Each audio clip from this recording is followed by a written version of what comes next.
Afrique du Sud, le gouvernement interdit la vente des objets ayant appartenu à Mandela.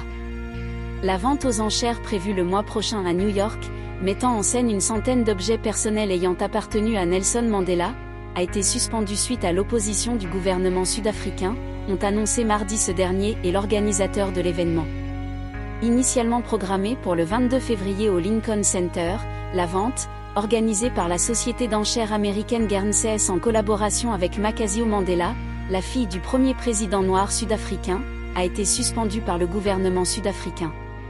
Cette vente, qui comprend des objets tels qu'une carte d'identité et des chemises emblématiques de l'ancien héros de la lutte anti-apartheid, avait déjà été suspendue en 2021 à la suite de préoccupations quant à la valeur historique et culturelle des articles. Bien que les juges sud-africains aient donné leur feu vert en décembre, un nouveau recours est en attente de décision. Le gouvernement sud-africain, exprimant son opposition à la vente, a déposé un recours visant à bloquer l'exportation non autorisée de certains articles destinés à la vente.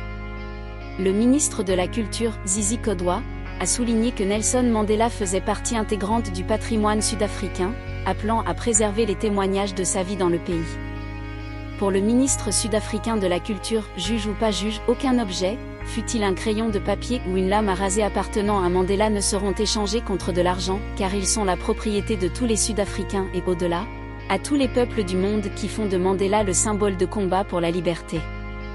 Guernsey a qualifié la vente d'exceptionnelle et sans précédent, précisant que les fonds récoltés devaient contribuer à la construction d'un jardin commémoratif en mémoire de Mandela, près de sa tombe dans son village d'enfance de Kunu, Sud.